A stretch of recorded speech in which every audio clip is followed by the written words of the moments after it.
ये कहानी है रिचा के बारे में, जिसके सच्चे प्यार के बदले धोखा और फरेब के अलावा कुछ नहीं मिला।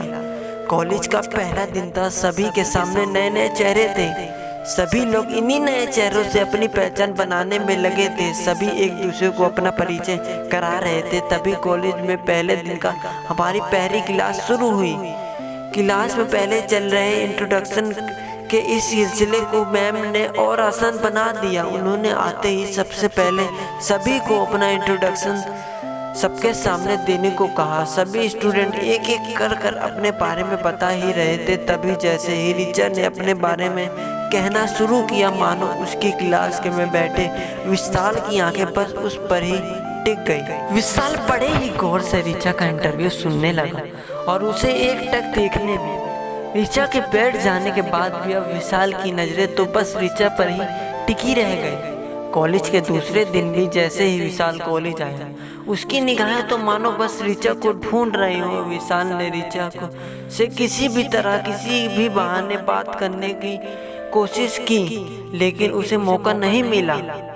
यह सिलसिला काफ़ी दिनों तक चलता रहा। तभी एक दिन कॉलेज में एक असाइनमेंट के लिए एक ग्रुप बनाया गया, जिसमें रिचा और विशाल का नाम एक ही ग्रुप में था।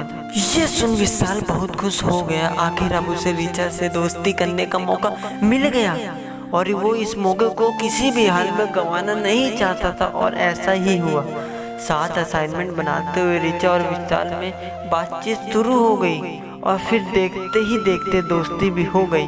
समय के साथ साथ अब रिया और विशाल काफ़ी अच्छे दोस्त बन चुके थे, लेकिन रिचा और विशाल की दोस्ती धीरे धीरे कुछ ज़्यादा ही बढ़ने लगी।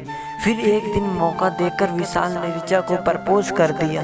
रिचा भी विशाल को मना नहीं कर पाई, क्योंकि कहीं ना कहीं उसके दिल में भी विशाल के लिए प्यार वाली फीलिंग आ चुकी थी।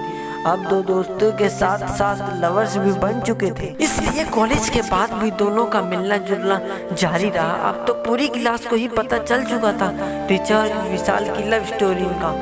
विशाल हमेशा रिचा को महंगे महंगे गिफ्ट देता और रिचा भी प्रोजेक्ट बनाने में विशाल की हेल्प करती। सभी कहते कि रिचा और विशाल एक दूसरे के लिए ही बने हैं, यानी कि एक परफेक्ट कपल। 3 साल तक दोनों का रिलेशनशिप बहुत अच्छा चला, लेकिन कॉलेज के बाद अब रिचा और विशाल का मिलना काफ़ी कम हो गया। रिचा के फ़ोन करने पर भी विशाल ठीक से उससे बात नहीं करता। वो कहता कि अपने पापा के बिजनेस में ध्यान दे रहा हूँ। हालांकि रिचा ने भी अपने घर में विशाल के बारे में सब कुछ बताया था, इसलिए उसके घर वाले ने भी विशाल से शादी के दबाव बनाने लगे।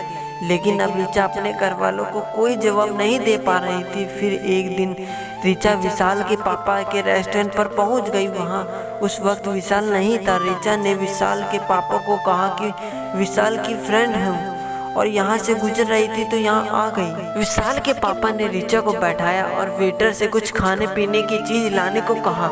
दोनों बैठकर बातें करने लगे। तभी विशाल के पापा ने कहा कि बेटा तुम आ रही हो ना विशाल की शादी में। ये सुन मानो रिचा के अपने कानों पर विश्वास नहीं हुआ। उसने फिर से पूछा तो उन्होंने कहा कि हाँ विशाल की शादी है अगले महीने और उसी में तैयारी में लगा है, बहुत खुश है, आखिर अपनी पसंद की लड़की से शादी कर रहा है। दोनों स्कूल टाइम से ही एक दूसरे को जानते हैं। ये सुन रिचा बिल्कुल निशब्द हो गई और वहां से निकल पड़ी। घर आकर रिचा सीधे अपने कमरे में गई और खुद को कमरे में बंद करके घंटों रोई। रिचा ने अपने माँ और पापा को ये इस विषय में बताया तो उन्होंने रिचा को किसी तरह समझाया कि जिंदगी में अब तुम्हें आगे बढ़ना चाहिए और भविष्य के बारे में सोचना चाहिए।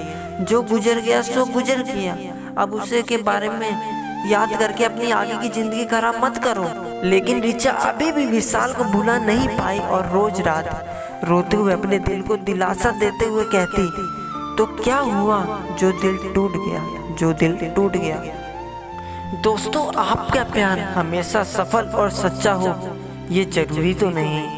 हम जिसे चाहें वो भी हमें चाहे ये जरूरी तो नहीं। मिले प्यार के बदले प्यार ये जरूरी तो नहीं। दोस्तों, अगर वीडियो अच्छी लगी है तो लाइक एंड सब्सक्राइब जरूर करिएगा और मिलते रहेंगे एक ऐसी नई वीडियो के साथ।